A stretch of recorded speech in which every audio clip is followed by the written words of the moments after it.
Good afternoon, ladies and gentlemen.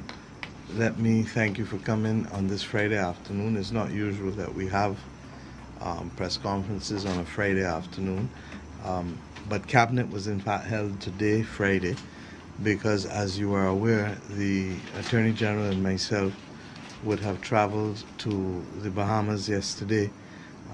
We left here 4 o'clock in the morning and we returned just after midnight last night.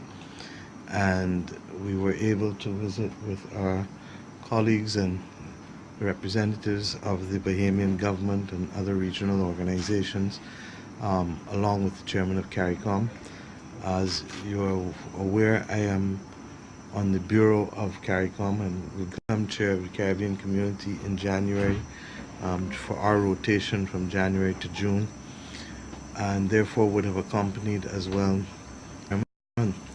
But in our own deliberate efforts, we have been maintaining, perhaps more than any other issue since I have come to this office, we have had to articulate our position on climate change and the consequences of global warming to our region and to our civilization and to our way of life.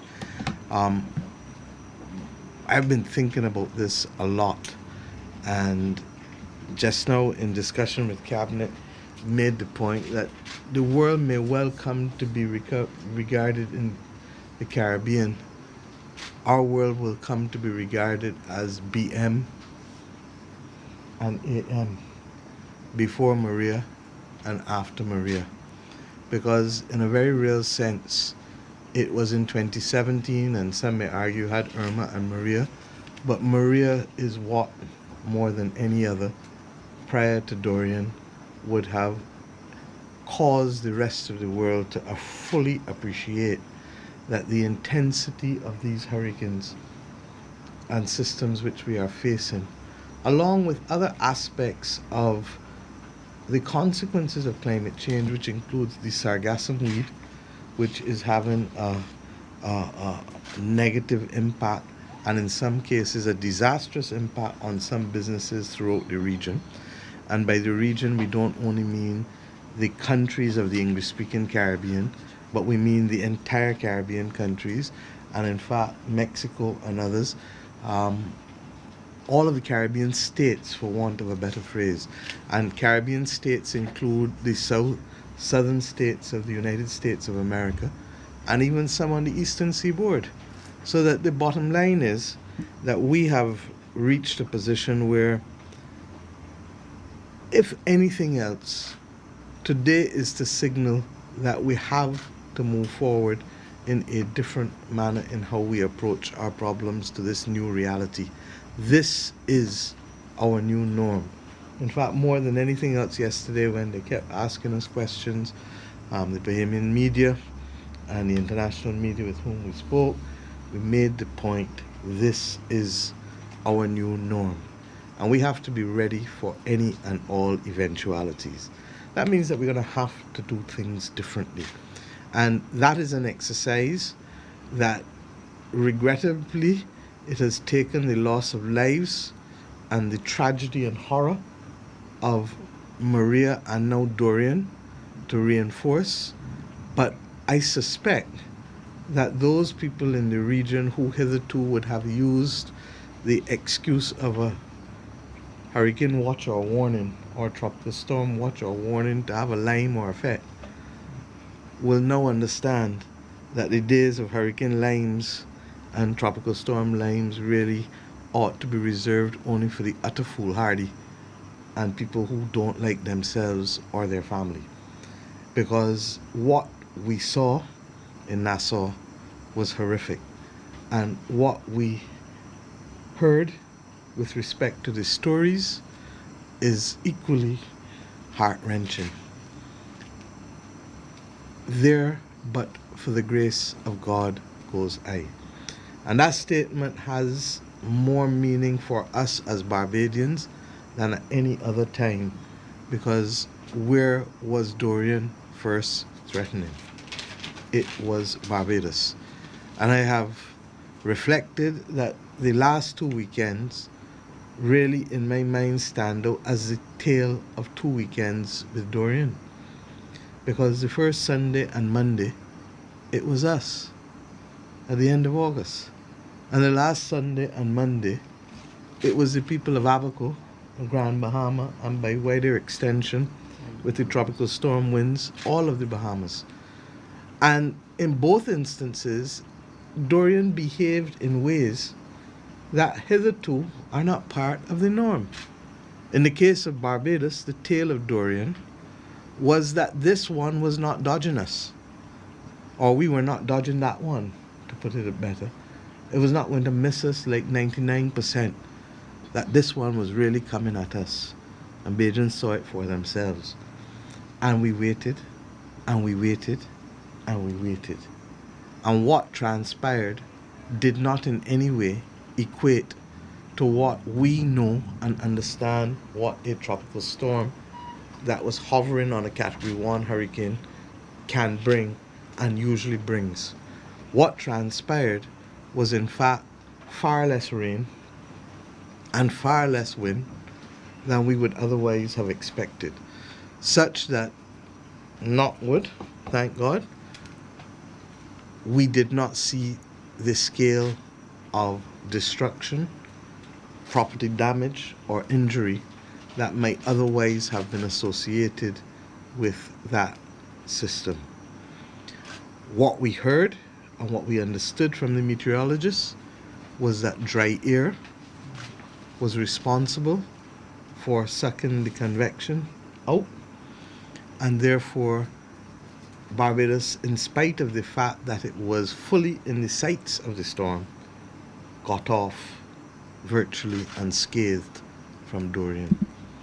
I've been living for 53 years, and I've been around a few storms and hurricanes. And what happened with us is almost inexplicable for me.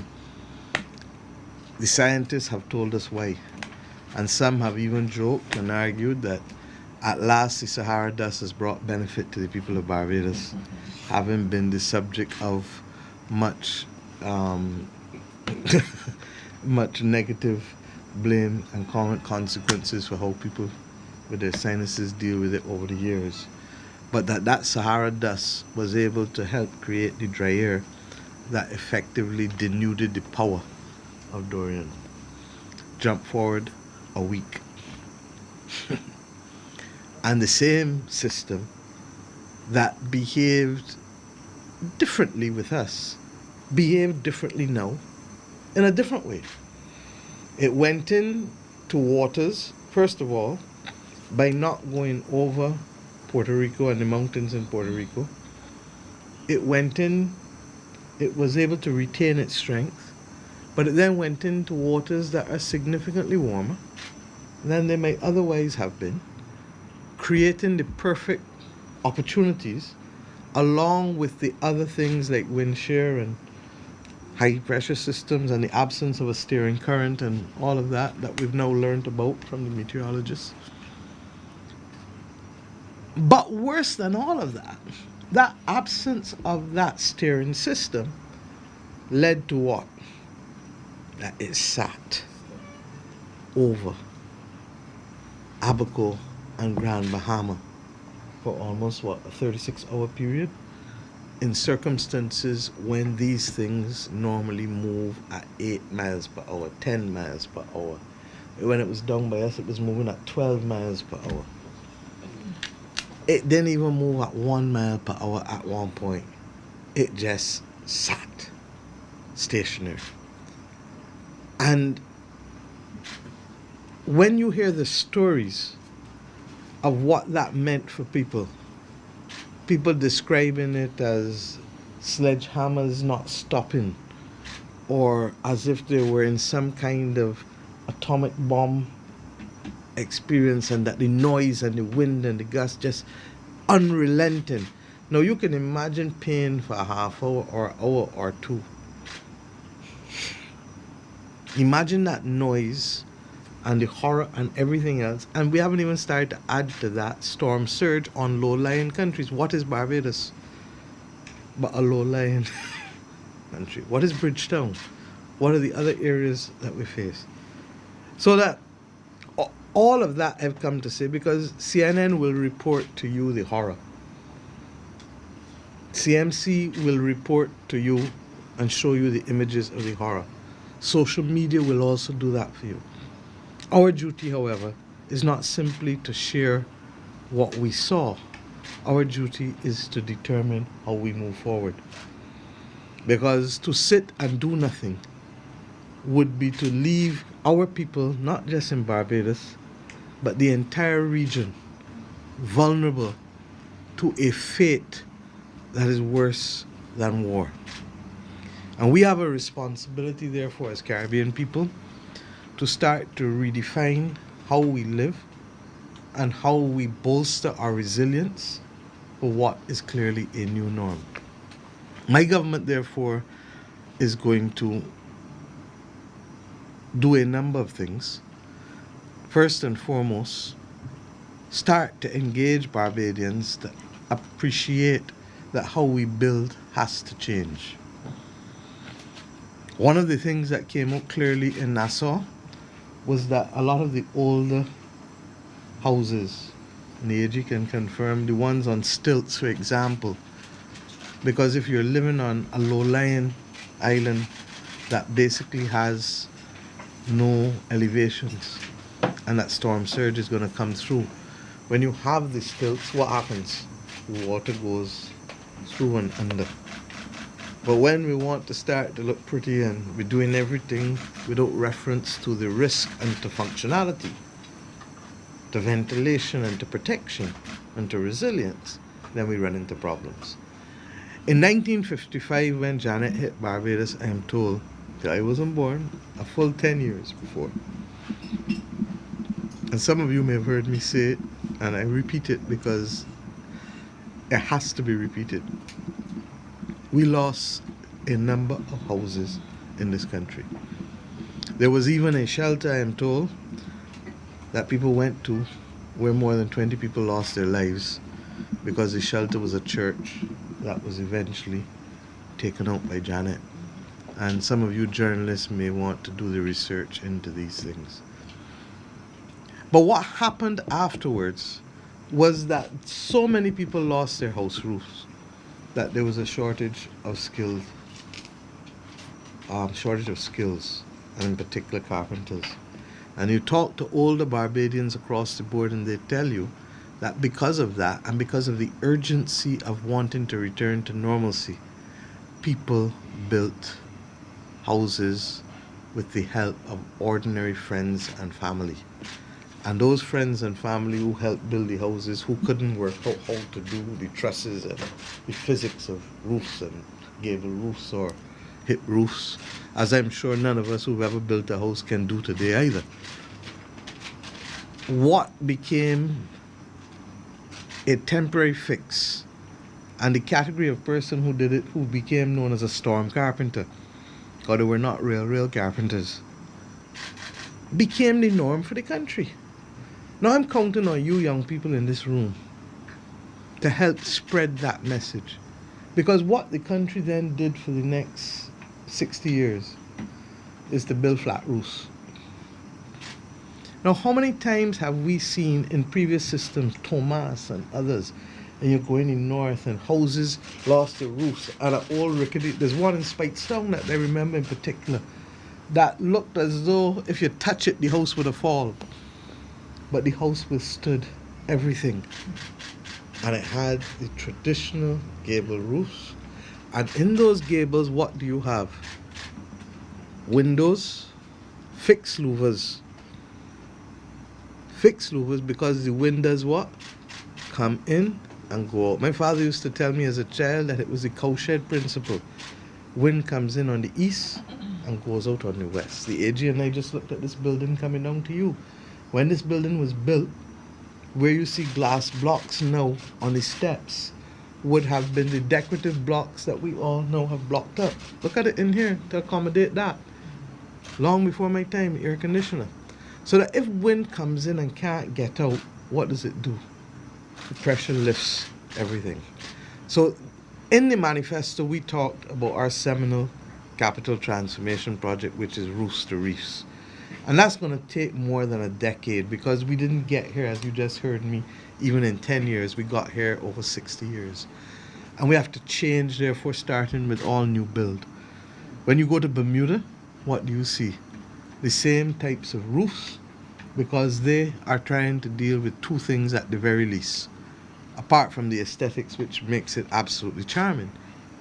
But they're trying to deal with the collection of water, and they're trying to deal with an island that is 14 by 1 mile in the middle of the Atlantic Ocean that is also hit by hurricanes. 14 by 1 mile. So that those roofs that they build are determined by their environment, and how do they withstand, how do they become resilient to the environment within which they live. And we have to pause and go back there. In the Chattel House cases, most of the roofs were gables. In the case of the wall bungalows, as they were called in those days, which were all over the country, we see them, those built in before the 1950s and 60s in particular, you had the hip roof predominantly, or sometimes you would get like a parapet and inside the roof. So the first thing we have to do is to change how we build.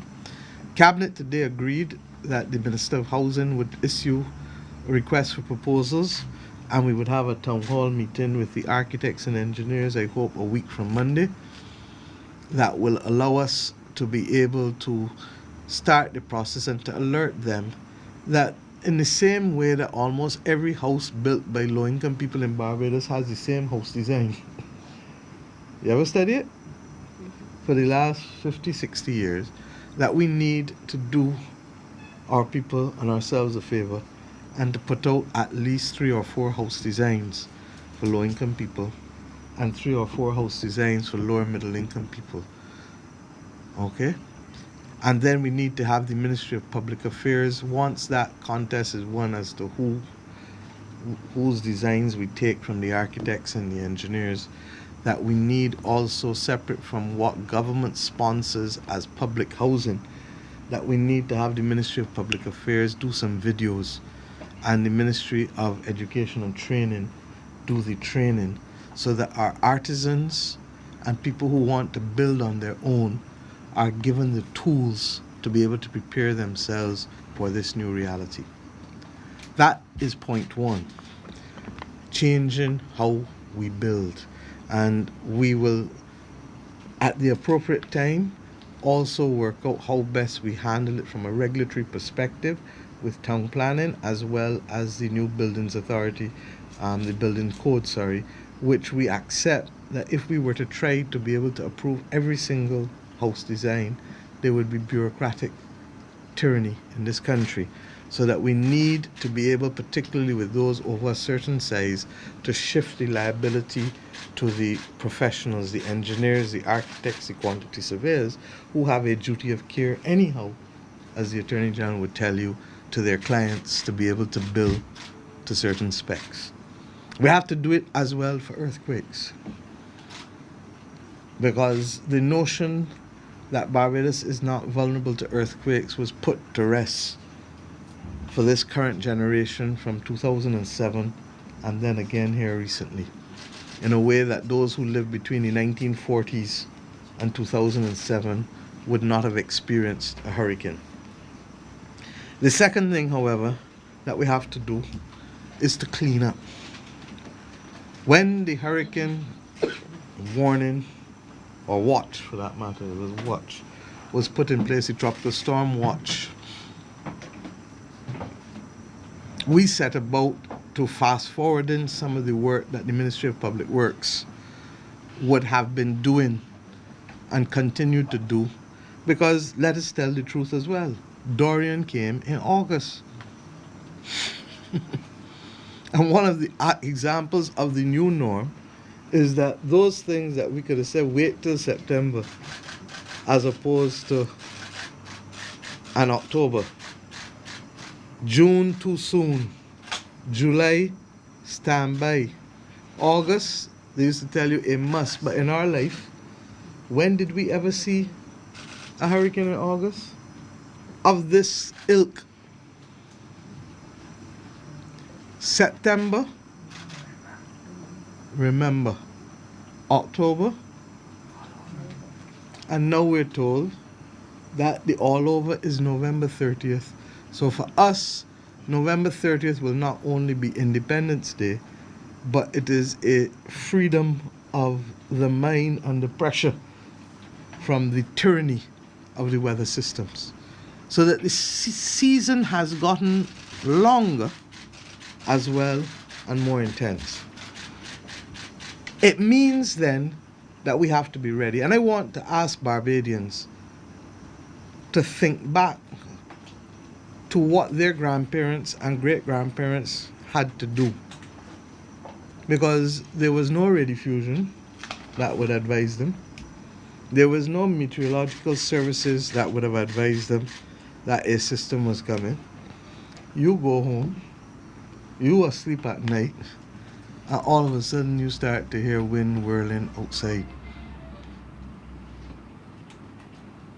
What did our grandparents and great grandparents and their grandparents and great grandparents have to do? They had to be ready for any eventuality as far as possible. And they had. In doing that, they became a resilient people. We must now become a resilient people, not just Barbadians, but Caribbean people across the board. And that readiness, that resilience comes from us preparing ourselves for this in how we build, but also in how we keep around our environment.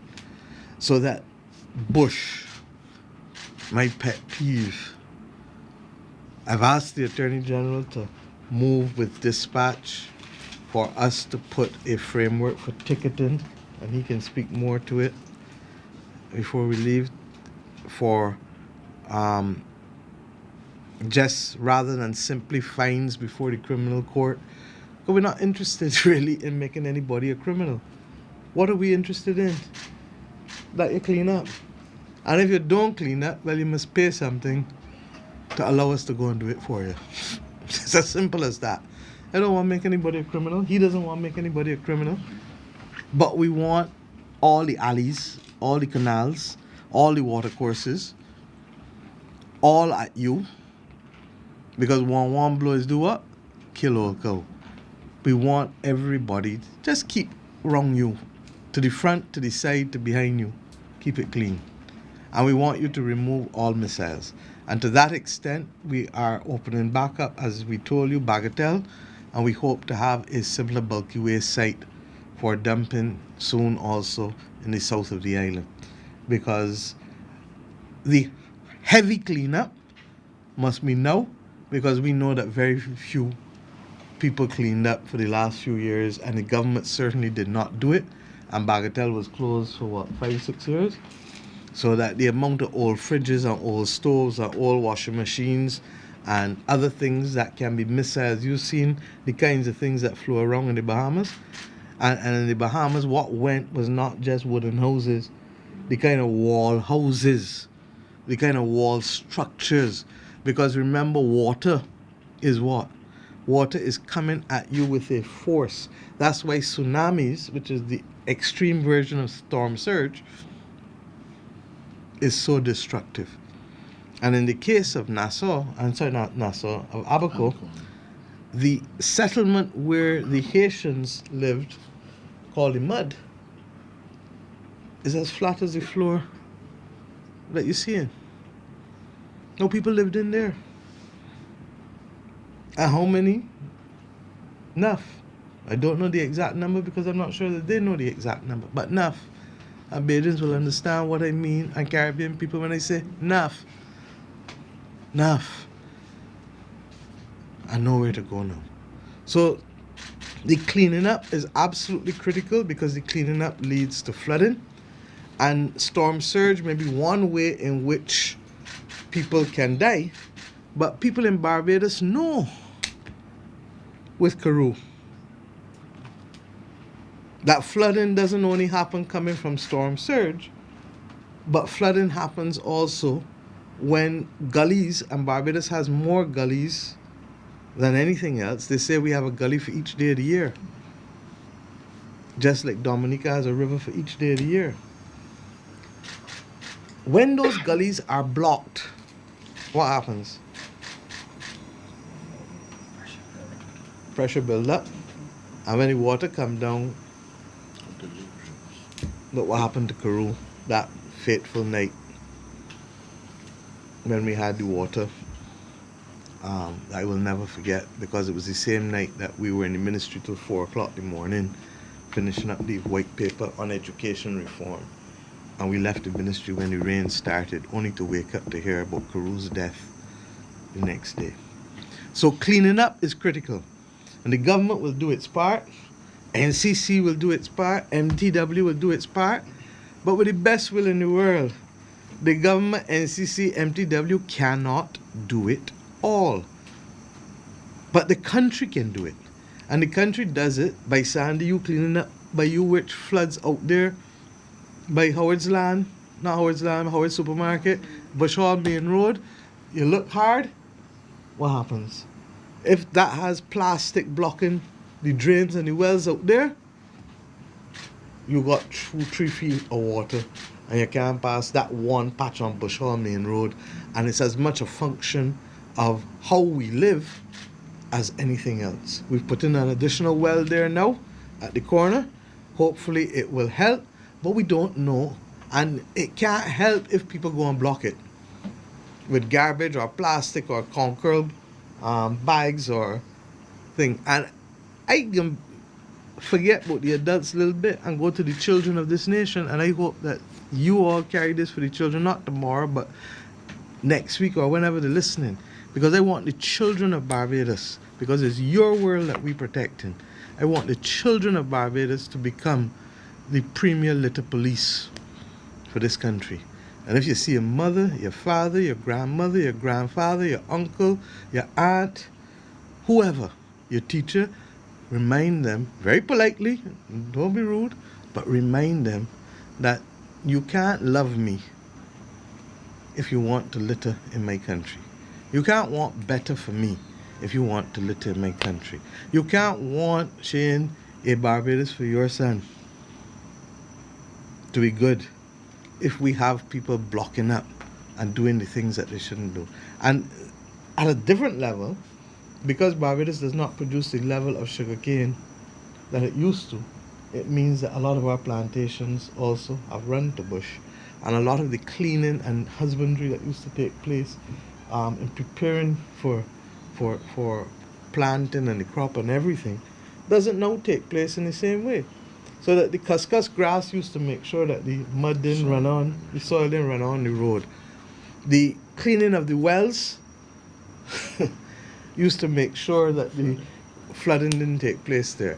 And when you compound that with more concrete, water runs easier on concrete. So you do the blockages and then you facilitate the thing.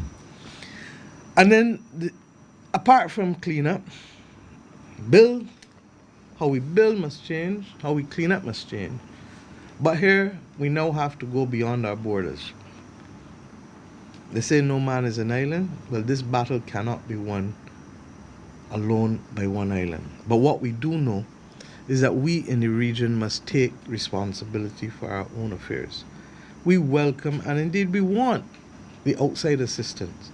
But what we must have even before outside assistance is that we must be able as independent countries to be able to satisfy ourselves that we can become our own first responders as far as possible and as efficiently as possible. And we can't do it one-one. And that's why SEDIMA and other agencies and the RSS and others are so critical.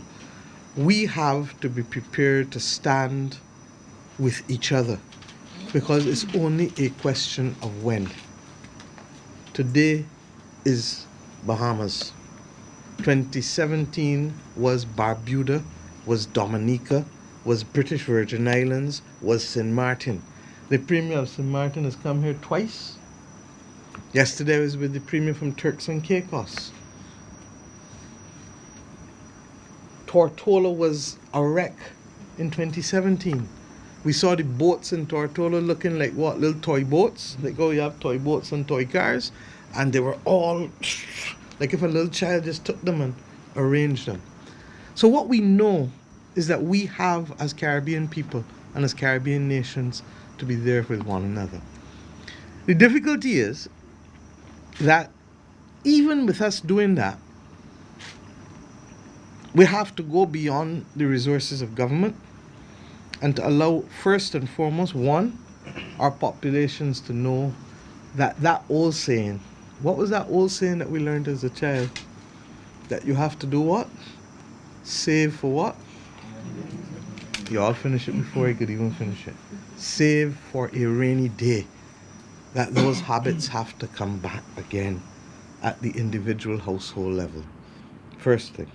And saving at a rainy day at an individual household level, we have to do it also at the national level. And that's why a previous Barbados Labour Party government passed the legislation for a Catastrophe Fund.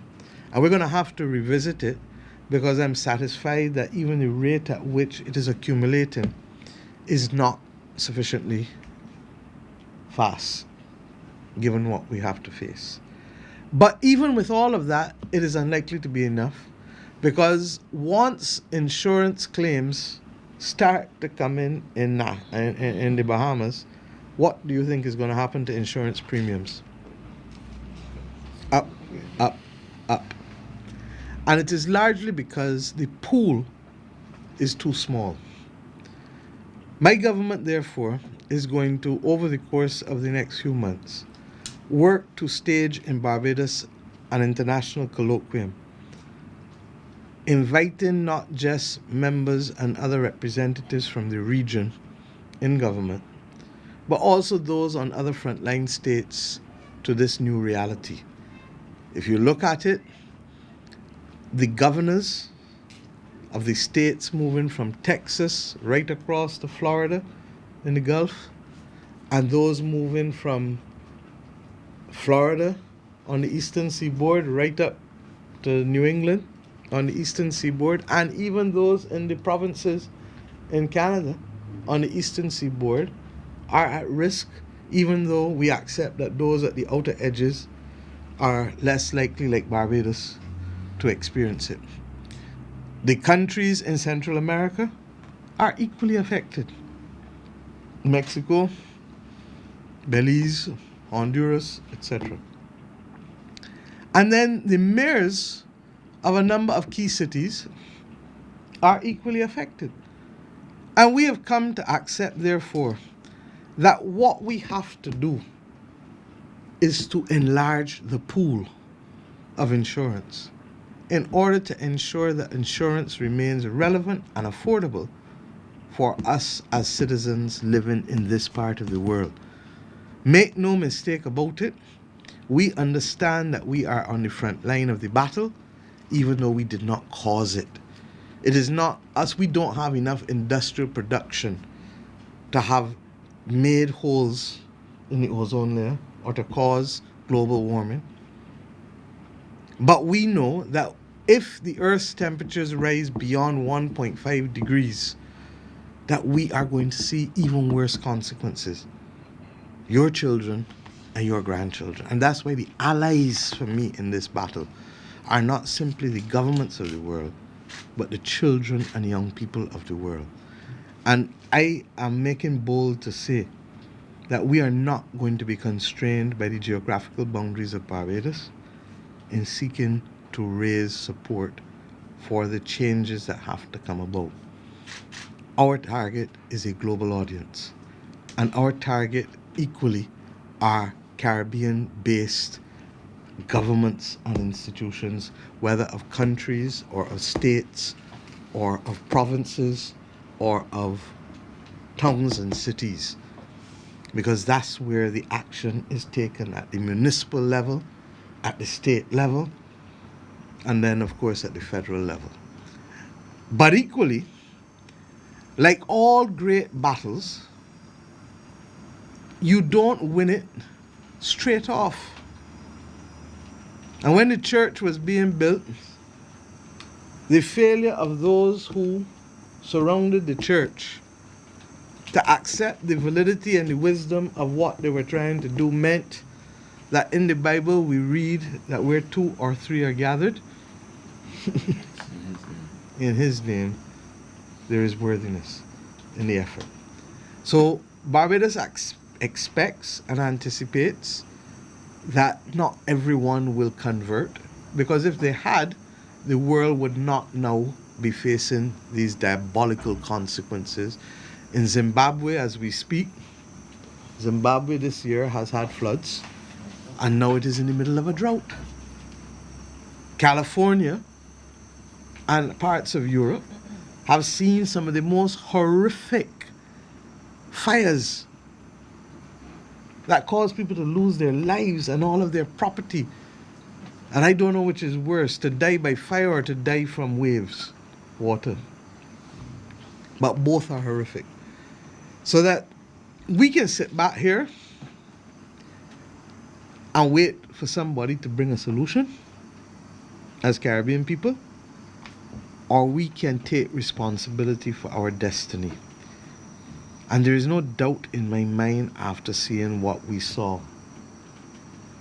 in the Bahamas yesterday, and reminded of what Dominica and Bermuda saw, and the notion of climate refugees becoming part of our lexicon in the region, that the time for urgent action is now. We will therefore be reaching out to a number of partners to be able to fuel this international colloquium, to discuss how best to address issues of insurance and saving and financing. Both, one, to build resilience, but equally as important, to fight the actual consequences of these catastrophic events.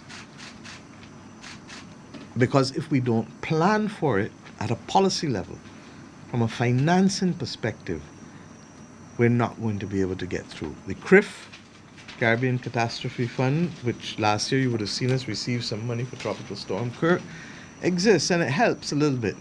But it's nowhere near. Nowhere near.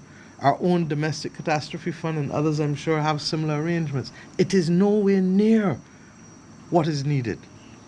And as a result, therefore, the major takeaway at a regional and international level is that we are no longer simply prepared to accept our fate without fight back. We are going to have to do better and to prepare for this new reality of the 21st century for our people. And for us not to do so would be to leave our people and our countries exposed, granted, to Mother Nature, but in ways that will become far worse if we do nothing, and much better if we intervene to change how we live, how we govern, how we behave, how we finance with respect to this.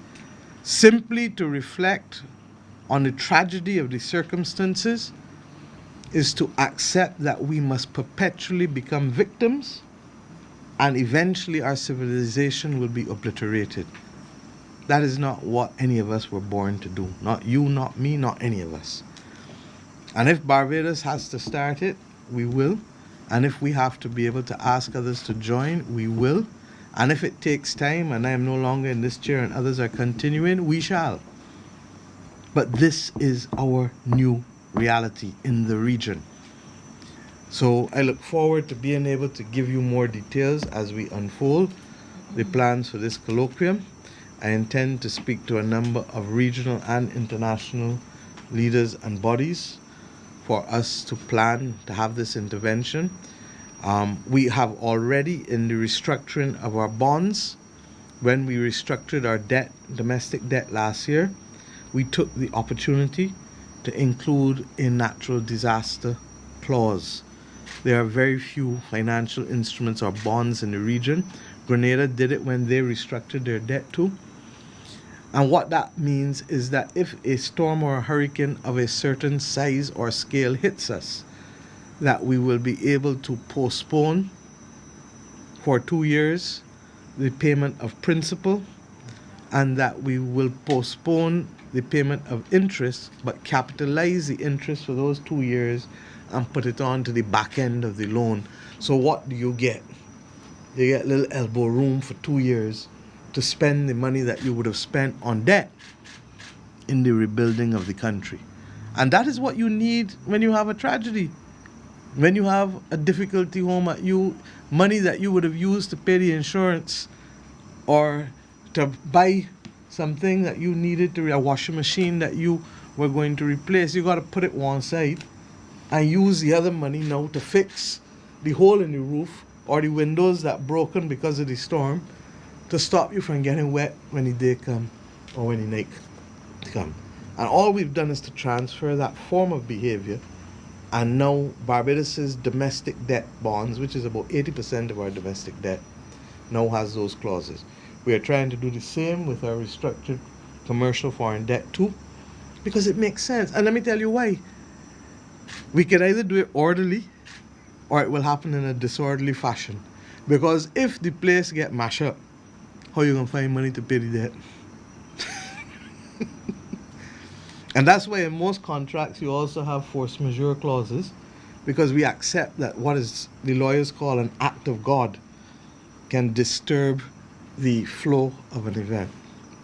The next point that I'd like to make very quickly is that against all of that, the cabinet agreed today that we would work to be able to contribute to the Bahamian people. On Sunday, and we advised the Prime Minister Minis and his colleagues that the Barbadian people will have a telethon. I think yesterday, Minister Moore and Ambassador Comijong spoke to it. And I am saying to Barbadians in particular, and through you please, that this one is particularly special for us because Dorian started here.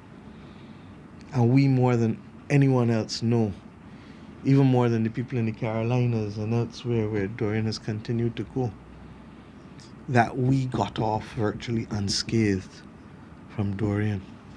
But if Dorian had hit us, imagine what each of us would have had to spend, all like now, to be surviving. And however little and however difficult it is for both individuals, and Jano that I know, we can do a little something. We're in an IMF program, but my government has agreed that we will match whatever Barbadians put at the very least on Sunday. And therefore, I would like us to see at least $500,000. At least $500,000 donated by Barbadians on Sunday towards the people of the Bahamas. And know this, that if that first weekend the tale of Dorian was different, it would be others doing for us what I'm asking Barbadians to do for Bahamians. Secondly, we've agreed that any requests for assistance from the regional security system, that Barbados will play a major role in the supply of any troops that are needed to be able to assist the Bahamian people in maintaining law and order, because the two most important things in stabilization after a hurricane are, one, law and order to prevent looting and crime, and two, to prevent public health outbreaks because of water and stagnant and bodies and other chemicals and things that we just don't know what happens when they mix. And therefore we will play whatever role that the Bahamians ask us to. Understand this as well, that I feel for my colleague Prime Minister Minis, because the pressure of everybody's expectations coming at you at one and the same time means that in order to prioritize, you will disappoint. But you have to prioritize and save the national interest first and foremost. And the national interest first and foremost is by keeping a safe society, and then by minimizing the chances for any public health outbreaks, even before you get to the other things of cleanup and rebuilding, etc. So whatever they have to tell us, the worst thing is for everybody to decide we sending that, when in truth and in fact they need this. So we have to be patient and allow them to do the assessment. Yesterday we were present when they did the briefings, and I'm satisfied. I think the AG, you can say that the briefings, they are doing what they have to do, but they're equally constrained by the capacity. In flying over the Bahamas yesterday, even for me, I became acutely aware of the vastness. And when we were flying back down, I looked at it. When you look at the width of Grand Bahama, crudely so, it is virtually the same width of the state of Florida. Not the same depth or square footage, but it's the same width. And when you look at the length of Abaco, it's virtually the same length as the width of Grand Bahama. And we flew over for what, almost 2.5 hours? 3 hours? Just looking, because we still couldn't land properly. They were hoping to be able to get in there today on the ground. And we left Prime Minister Chasney and the Premier of Turks and Caicos, but I had to come back to meet with the IMF this morning. So the bottom line is that we will, as a government, match what the people of Barbados do, at the very least. And I hope, at the very least, that we can have at least $500,000 from the people of Barbados on Sunday. The money does not come to the government of Barbados. We don't even want it to touch us. We want it to go straight to SEDIMA's account. SEDIMA has agreed to open a special SEDIMA Barbados Bahamas bank account. I've explained to the country already that I don't think we should be doing donations in kind, because the logistics, we tried to carry some tarpaulins up yesterday. The plane could only carry a few.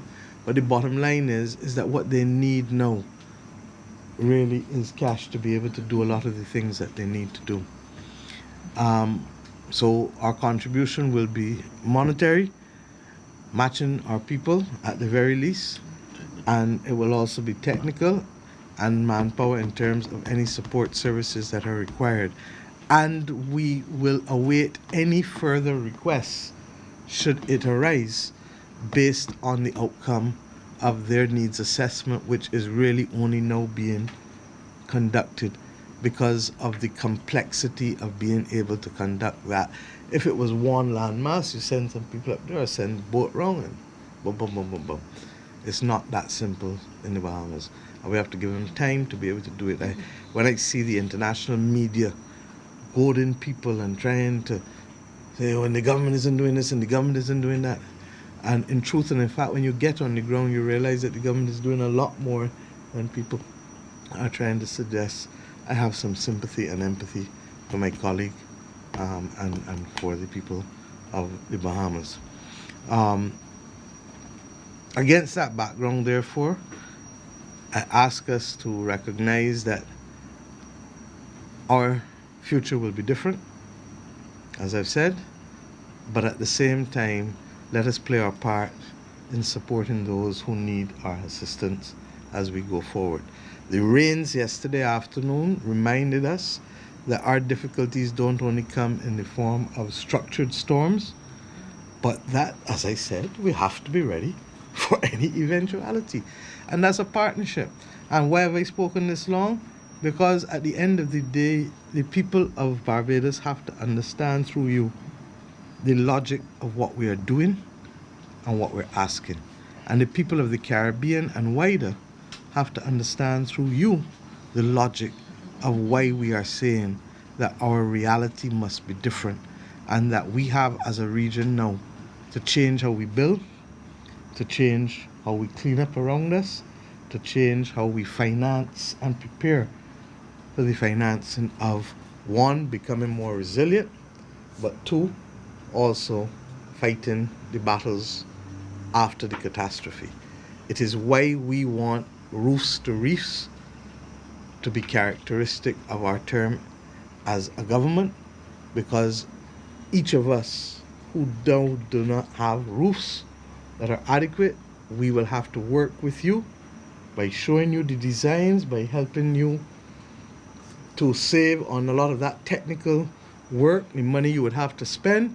The government is going to get those designs done, and we're going to try to have the engineers and the architects work with us in this battle.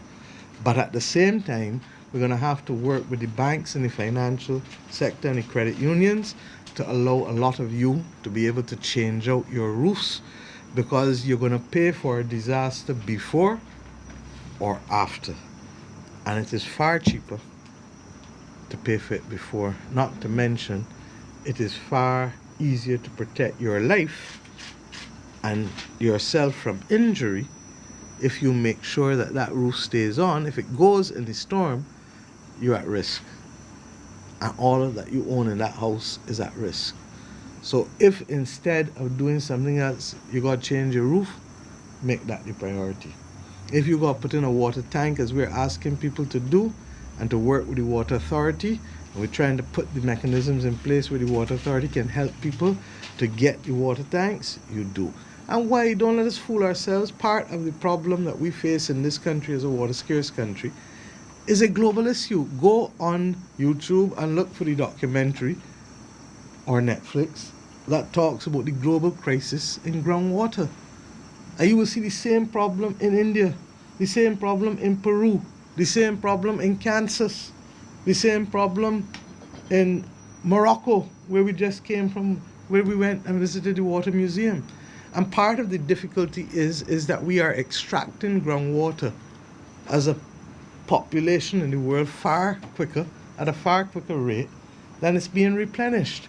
And when you dig deep and you pull it out, the salinity in the water increases, in which case then you can't use it in that way.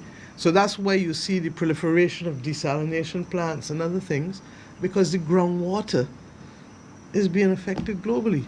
How we live has to change. And that's why my allies, my friends, must be the children of this country and the children of the world. In a very real sense, I would like to believe that I can live to 100, but I don't feel that I will. So what do we have to do?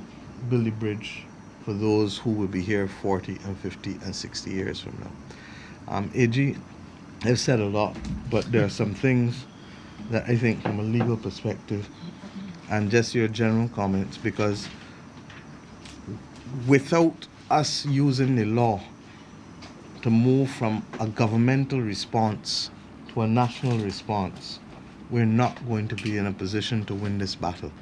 And that is why we're not only using money spending, expenditure of money, fiscal policy, but also legislation and regulations to allow us to win this battle. AG?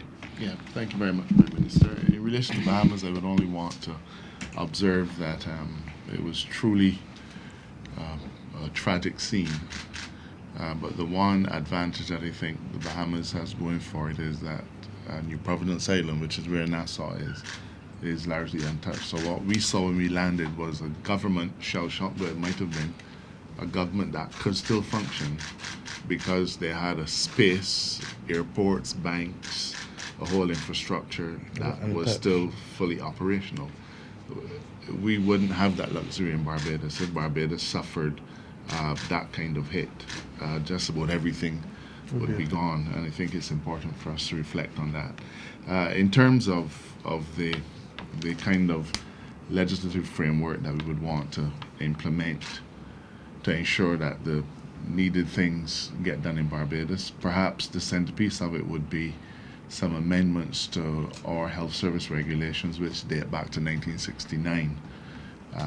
At that time, of course, the issues were very different, but even then, the idea of individuals being made responsible in law for cleaning up areas, maintaining not just sanitary conditions, but getting rid of bush, getting rid of garbage, all these kinds of things. These are not new. The Prime Minister is constantly talking about it now, but as far back as 1969, the regulations were there. Over the years, though, it seems as though we've paid less and less attention to it. But certainly last year when we had to deal with Kirk, looking at the simple cause of major flooding in the Orleans area, largely because drains had been blocked with plastic bags, largely because areas that should have been cleared of grass and bush had not been cleared of grass and bush. So a small ministerial committee made up of the Minister of Health, Minister of Public Works, Minister of the Environment, and myself will be looking at the health service regulations over the next week or two to see how we can make the appropriate amendments to ensure that Barbadians once again are encouraged to take care of their open spaces. But if they do not, then we want to make sure that the government is able to move in, deal with those things, and to ensure that the homeowner or the owner of the real estate will pay the price. We're not interested, as the Prime Minister said, in making anybody a criminal, but we do have to motivate people towards the kind of conduct that staves off disaster and challenges for a government. The Prime Minister reflected today on the fact that just a week ago we had to call in individuals to clear drains and gutters and so on. That it simply should not have been that way. These are the things that we should be doing in the ordinary course of our business. So it has come to that point. We're going to simply have to put new legislative measures in place. We will be imposing a set of civil fines to try to encourage Barbadians to engage in the appropriate kind of conduct. Very much, the Prime Minister calls it ticketing offence. It's very much like an offence of parking in the wrong place. It doesn't get ramped up to a criminal procedure at that point. You have an opportunity to pay the fine and make amends. And that's the approach that we want to use in this instance. And also, you will see that approach rolled out across many other areas of our law. We still have a few more months to go before we're out of this tourist season, before we're out of this hurricane season. But we're hopeful to be able to get this new legislative platform in place within fairly short And you're going to review the Catastrophe Fund legislation too? Yes, the Catastrophe Fund, we think, is still remains a viable tool for helping individuals to get back on their feet. The last administration had made a move to abolish the fund. We resisted it at that point in time, and we think that it was absolutely the wise decision when we implemented it, and the wise decision to resist its repeal.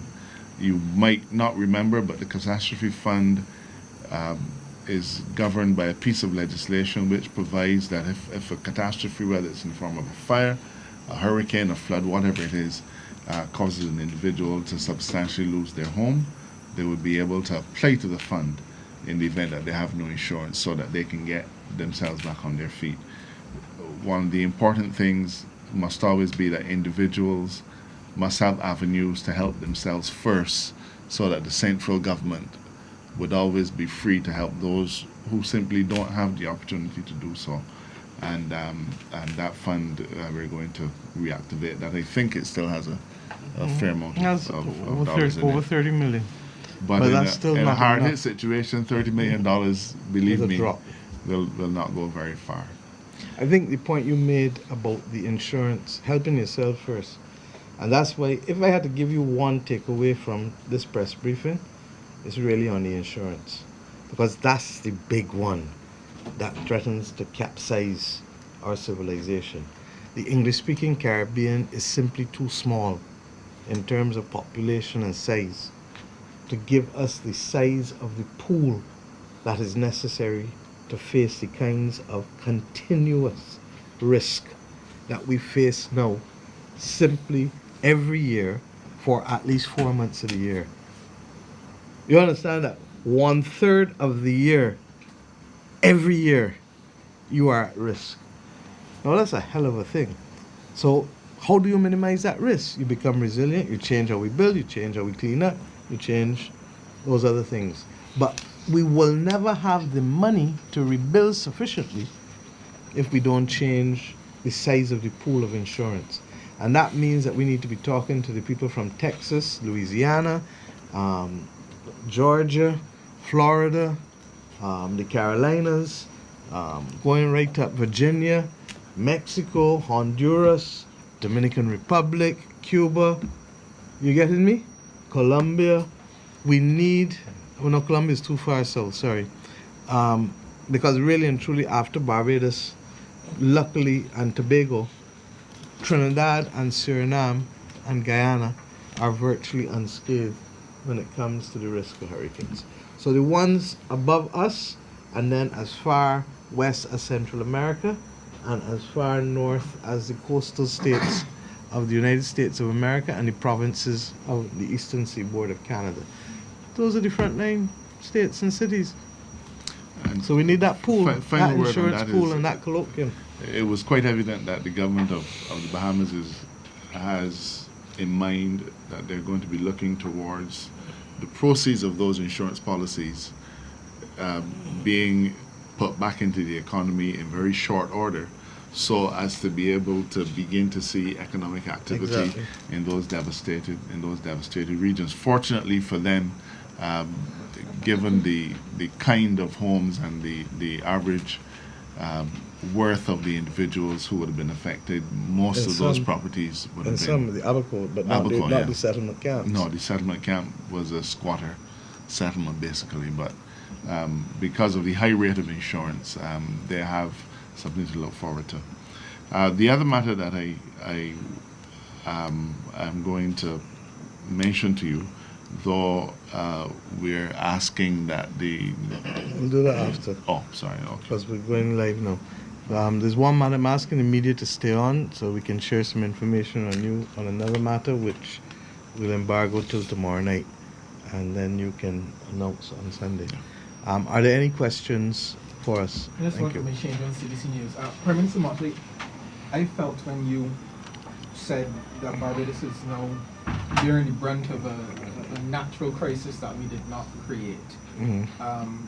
The Caribbean, not Barbados. The Caribbean. The image in my mind was almost like every hurricane season we are going to play Russian roulette on who gets hit by which system each year. So when you spoke about stuff like the house designs and the cleanup and being able to respond for ourselves, and the AG mentioned about the civil fines in legislation. It's a new norm, as you pointed out. Is the government satisfied that Barbadians are going to respond to civil fines? Because it feels like to me like when people talk about indiscriminate burden, and is it sufficient? Do you feel it's sufficient for what? Who has been elected to lead? We have to lead, and we have a mandate to lead, and we have to. And if I know that you're about to step in front of a high-speed train on the tracks, I have a duty to inform you and to try to stop you from doing it. If you break way because I happen to be looking to stop Roy from doing it as well, then I can't control it. And you will face the consequences of your action. And I want this country, and I want you all to help, because, I've asked for a session with the journalists and also the media, because you all really are builders of a democracy. And I want us to recognize that public education is as much our duty now as anything else. And that's why I want the children, because children are faithful in any task that they adopt. Not true? A child will harass. I tell you, that's why I don't smoke no more. You understand? So it's not if Barbadians will respond, it's if we will ensure that we change our environment. If you don't respond, you'll face the consequence of not responding. Okay? And we have to lead. And what has happened in this country, regrettably, for too long, is that we've not led. So that people do as they like. But when you do as you like, you affect him and her and me and everybody else. So that part and parcel of allowing the rule of law, as the AG would tell you, to obtain, is because we need stability and we need to avoid anarchy. Okay? And in this instance, we now know that the consequences of littering and blocking drains and all of these things are patent. We don't even need a storm to tell us that. We just need some little heavy rain. And we know the consequences of it. So at what point do we take responsibility as adults and do that which is necessary? And I'm saying to you that the government is also stepping up to the plate, because we're not trying to make people criminals by any means. What we're simply saying is that if you don't pay to do it, we're going to have to pay to do it for you. And I'm not going to take money from educating your children or treating your grandmother in the hospital or building roads to stop you from having to replace your shocks and all those other things, simply because the next person refuses to accept the responsibility of ownership. If you own a house and you don't maintain it, what happens to it? Just fall down. But therefore, don't only look at the physical walls, look at the grass outside, look at the gutters outside, because that's what you own too. And the privilege of ownership carries with it responsibilities. And the responsibility that ownership carries is that you must maintain what you own. What's the first responsibility of maintaining? To ourselves, to our bodies. We maintain how we look, what we do, what we eat, how we exercise, how we do all of those things. And we each don't always make 100%. John, no, look at me. I try hard. Okay? But the bottom line is that I'm not going to stop trying, even if I have complications as I do with my thyroid.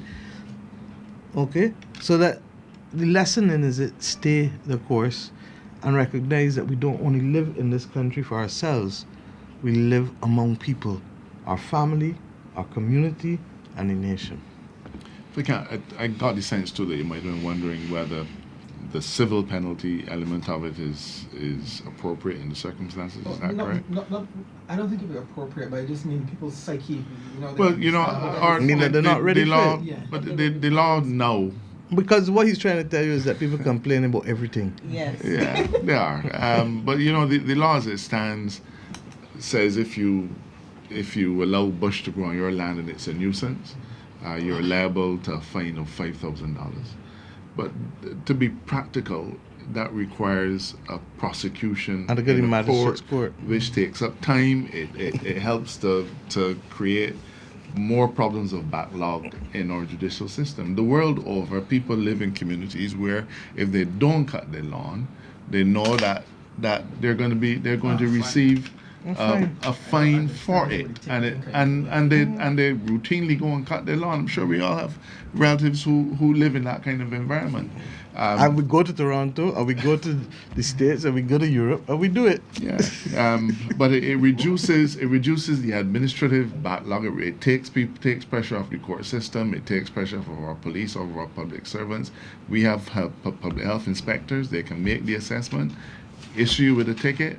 And you would only trigger a criminal proceeding in the event that your behavior is so contemptuous of authority that over a period of time you simply refuse to do it. In addition to that, we're also going to be looking seriously at making those kinds of penalties charges on your land, in the same way that if you don't pay your water bill, it'll be a charge on your land. If you don't pay your land tax, it'll be a charge on your land. We're not interested in criminalizing people. We just want to motivate them towards reasonable conduct for their own benefit and for the benefit of society at large. To be a good Bajan citizen, because we got to live out here. We hope never to have to levy a penalty on anybody. That's the point. We're not just going into regathering 2020. We're trying to encourage people to change the way in which they behave. Mm-hmm. These references to the law will always be the last resort. I have a couple questions. Yes, Now, ma'am. Thornhill, Barbados Advocate. Y'all may have to speak loudly because, Roy, we really need to make sure that we have mic for those who are being streamed. Yeah. That we will get your approval on, and we'll get everything else. Thank you. Prime Minister, when you spoke up, you said that we have to change the way we build. So one of my questions would be, are we then going to be looking at a mandatory building code? Because yes, we would have the building code, but are we going to move in that direction where it has to be mandatory? We're moving in that direction, certainly with respect to the roofs and the stability, etc. part of the problem is that the last government would have put in place the building code, but the legislation has never been passed to make it mandatory. We have a difficulty with a building code that requires everybody to go to a new building authority, put in an application, and then for the building authority to have to inspect things. What we are hoping to do is to work with the architects and engineers, because we also have people of practical affairs. As I said, almost every wooden house in every community in Barbados look like the next, not true? LA? They look like the next. So Bajans have used a few house designs as a model. And they've been trained to it. The carpenters know how to build that model. The masons know how to build that model. And on some instances, they can close their eyes and do it. So we get it. So we want to have the RFP, and Minister Payne is going to put out the advertisement after we meet with the architects and engineers. Our housing program, which we'll talk about another day, is going to be ramping up in a major way soon. But we are going to use that as well as the videos and the training sessions to be able to train Barbadians to a new norm. A new norm. My second question now is relation. I remember, I think it was Prime Minister Chastney when he issued his statement as chairman of CARICOM regarding the situation in Bahamas. And he spoke of a resilience foundation, something that was discussed at the last meeting of the heads of government. How feasible do you see that for the country? We're waiting for the details, so I don't necessarily want to comment on it at this point in time. But he is, and I'm supporting his efforts to be able to build out the resilience foundation, because that's a way. Part of the difficulty is that when we have to borrow to rebuild after a hurricane, what we borrow goes into our debt to GDP ratio. And then we're told that is unsustainable. So we become victims of our geographic location and victims of the actions of others in the developed world over which we've had no control. So that's what Prime Minister Chastney is trying to deal with there. I'm saying separate from that, that's fine, we're going to work that. But I also need us to address the very real issue of insurance. There are too many people in the Caribbean who are not acquiring hurricane insurance because the premiums are simply prohibitive and will continue to be even worse. So that the major investment which you have in life, the average family, is at risk. And can you find the money to go and rebuild a house overnight? So, and if you're over 45 or 50, then the bank can tell you that you can't qualify for a mortgage again, and you're in potter. So you will see the pauperization of families if we don't solve this issue. And you may want to know why, therefore, I treat this as even more important than the other things, because the other things we're going to continue apace, the ticketing for the bush and the new building, how we build, etc. But on this insurance thing, we need to work in partnership, regionally and internationally, with frontline states that are affected, so that we expand the pool. And that's why I'm going to be working, as I said, with international organizations.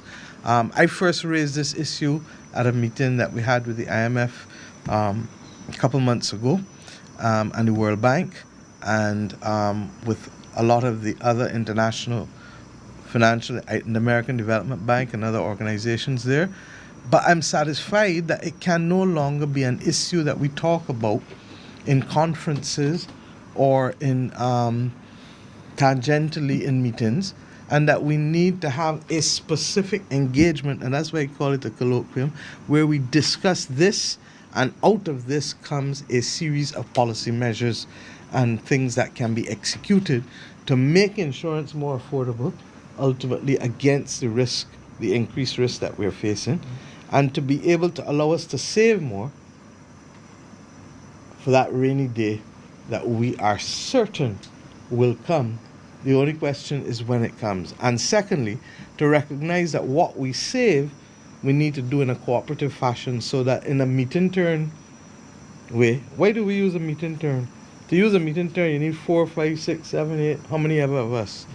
But each one takes its turn. And it means that my contribution this week helps you.